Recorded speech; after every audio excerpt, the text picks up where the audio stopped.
Hey, good evening, everybody. Look, it's a busy weekend. Got a lot going on. You guys already know that. We're here for Within the Madness. This is the men's edition. Got Cardo W. Jr., Raymond Lyons up top as well. Wilson Tarpe Jr. And again, welcome to Within the Madness, the men's edition. The men's side of the brackets, rather. We're going to get started. Tonight, two regions are in play. It's the Elite Eight for the men's, folks fighting for the right to go play in the Final Four. And then figure out who's going to be representing in the championship game. But today we got two games. We got a game currently going on at the minute. Then we got one late game tonight. 15 seed Oral Roberts. Y'all have heard a lot from Raymond and Cardell about them throughout this. They're taking on third seeded Arkansas in the South region. And, they have a 3-point lead with 7:55 left in the second half. Then later tonight, we got Houston taking on Syracuse. That's going to be a 2-11 matchup. So that should be fun because, again, you guys already knows Cardell and Ray both shared. That zone does things to people. You can throw some of them numbers out the window. If you're not familiar with it, it has a very interesting effect on some folks. It's always fun to see how people react to it if they haven't had to deal with it at all. We're going to start tonight with, Loyola Chicago. They've done some damage in this tournament. Oh, man, I hate to be the one to tell you guys if you're not aware. They failed today to 12-seeded Oregon State, 65-58. So Cardell and Ray, want to hear you guys' thoughts on Oregon State advancing. They couldn't, Loyola Chicago couldn't take advantage of an ice cold first half from Oregon State. They were ice cold. I mean, ice cold. Like, they ain't shot a ball in like a week. Oregon State defense saved them for just holding Loyola Chicago down enough to where when they finally got going at the end of the first half, they got a rhythm and Loyola couldn't keep up. That was honestly the difference in the game. If Loyola would have scored more points and had a bigger lead on it, had the lead but had more of a double-digit lead, which they should have had going into the halftime, I'm not sure if Oregon could have walked them down, but they couldn't. They couldn't get going. I mean, they made more shots at first, but they couldn't separate themselves and build that lead to a point where Oregon couldn't go on a run. Once Oregon did, it was a wrap at the first half, and then in the second half, both teams kind of woke up, and it was a shootout. But Oregon just had more firepower. Led by Ethan Thompson, who had 20 points. It was. The athleticism of Oregon just kind of, you saw the difference between the two teams as the game went down the stretch. Also, big game. I don't want to butcher his name. Warith Alatishe. 6'7", but he plays like he's 6'7", but he plays like he's 6'11". Long, athletic, bouncy forward. Had a double, 10 points, 11 rebounds, 2 points. He was a big reason why Loyola couldn't get going. That to me, that was just a difference in the game, man. I think nerves had a lot to do with it. At this stage, it gets real. You know what I'm saying? You start feeling the pressure. You start feeling it getting closer. Final Four is right there. Elite Eight, Final Four. You start seeing the end of the tunnel, and guys get tight. But Loyola, they had their chances, man. But I just feel like Oregon State executed better as the game went along. All right, Ray.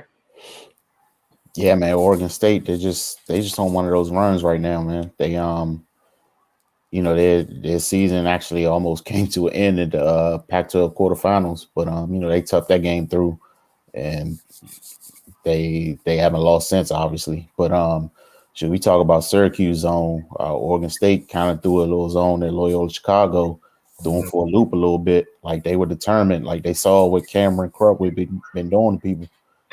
And they was like, not us. And they threw multiple bodies at them. They centered their defense around them.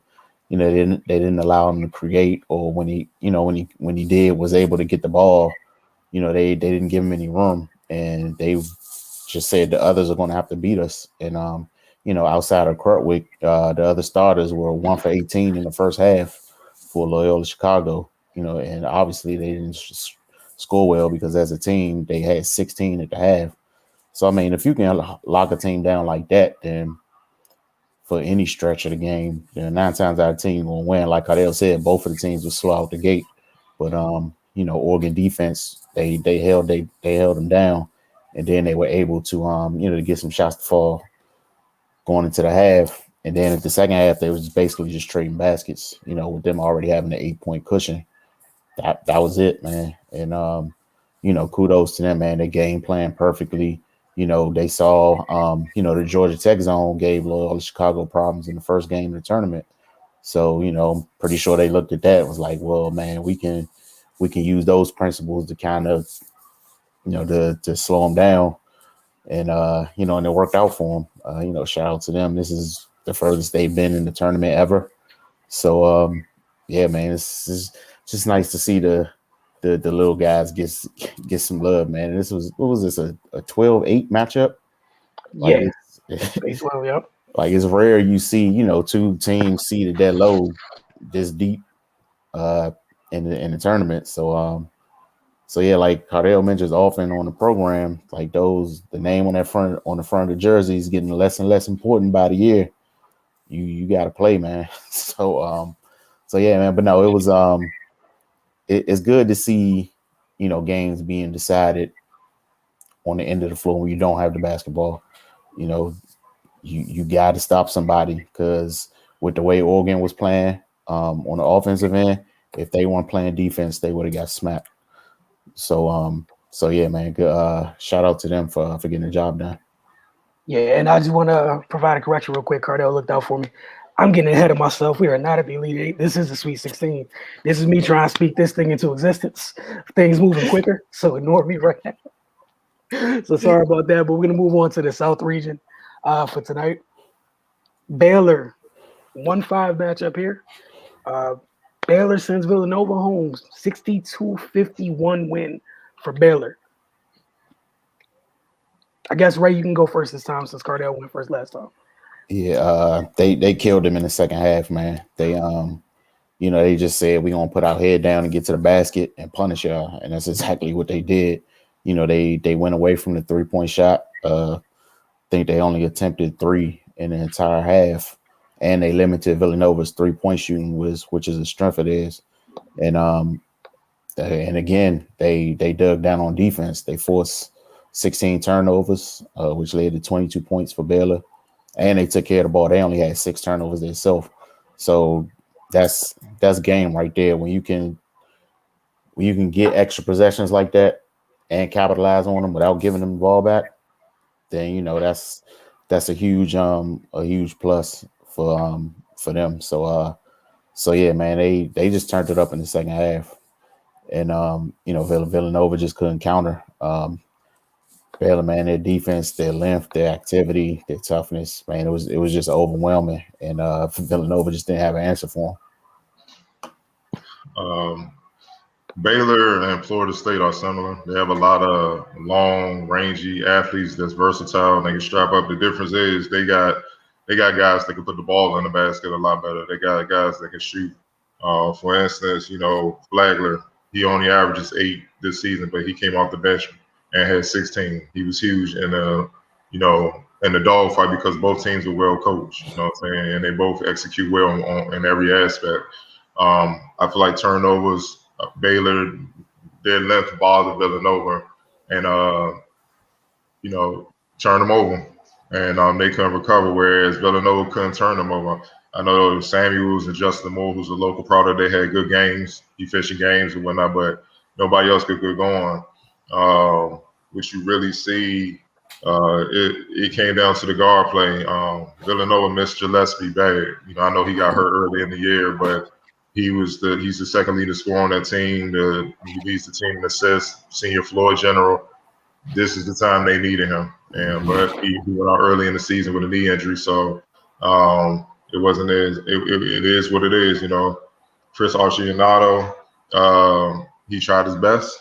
You know what I mean? But against that's NBA athleticism and size, man. He can bang with that, man. It is what it is. So they took advantage. You know what I mean? Without that guard play, they had to rely on others to try to create.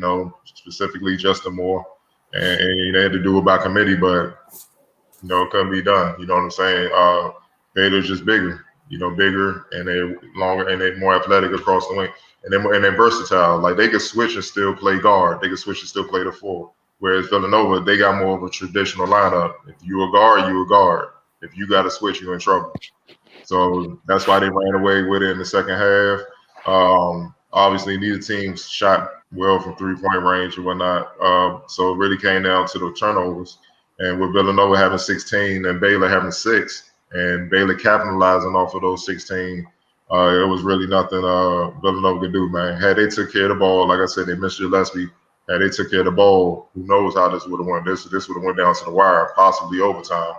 But the turnovers were the difference. They gave Baylor extra possessions. They got out the run to do what they do best, and that's finish. And that was all she wrote, especially in the second half. Yeah, and one of the things, like you mentioned, talking about the size advantage Baylor had. Gillespie's a big guard too. He's been able to pick on some folks with his size this year, so they definitely missed him. Any specific games you guys looking forward to tomorrow? I know it's some good games today. Oh, of course. Florida State, Michigan, of course. Oh yeah. What kind of question is that? You should already know what that is. It wasn't for y'all. It's kind of for those watching to make sure they understand. Come on now. Got some heat tomorrow. Yeah, that The big boy matchup tomorrow. and a close second, Oregon, USC. I'm looking forward to that too. They come out 9:45. So, but yeah, that Florida State Michigan game. That's that's heavy. That's a heavyweight. That's Tyson Holyfield, Tyson Lennox Lewis. You know what I'm saying? We need to see that. Yeah, like you guys were talking about the other night, the length, the NBA size both of those teams have is going to be fun, and how they get after it on the defensive end, it's going to be fun. And coached by 2 dudes that have NBA experience coaching. Yeah. One as an assistant, one as an assistant and head coach. So, yeah. Yeah, that's going to be fun. So, I want to thank you guys for hanging out with us tonight. We're going to see you tomorrow night for Within the Madness on the men's side of the bracket. Like Cardo just mentioned, some great games tomorrow as well. We'll be back in a few minutes. Got to talk about the women's games today. Had action on both sides of the brackets.